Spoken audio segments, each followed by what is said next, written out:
Doctor को देखते ही पिता चिल्लाया, तुम्हें आने में समय क्यों लिया? यह कहानी दिल्ली शहर में रहने वाली विवेक की, जो अपने पिता का इकलौता बेटा था। वह अपने बूढ़े बाप का एकमात्र सहारा था। एक दिन की बात है कि विवेक अपने घर से कॉलेज जा रहा था, लेकिन रास्ते में सामने से आती तेज कार से उसका एक्सीडेंट हो जाता है। वह खून से लहूलुहान था। उसे झट से हॉस्पिटल में एडमिट कराया गया, लेकिन विवेक की हालत और ख़राब होती जा रही थी। इसे देखते हुए डॉक्टर ने तुरंत एक स्पेशलिस्ट डॉक्टर को तत्काल सर्जरी के लिए बुलाया। आने के बाद अस्पताल में प्रवेश किया।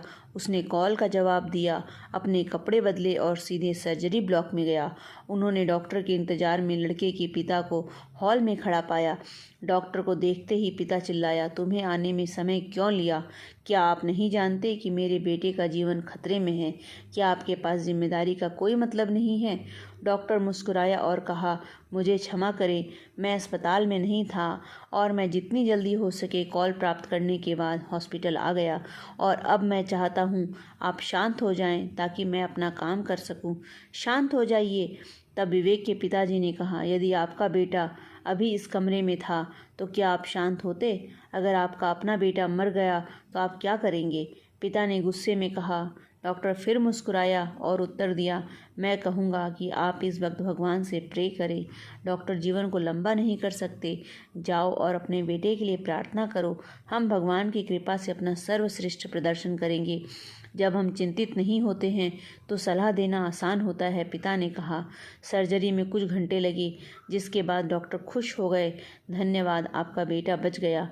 और पिता के जवाब की प्रतीक्षा किए बिना वह अपने रास्ते पर चलता रहा।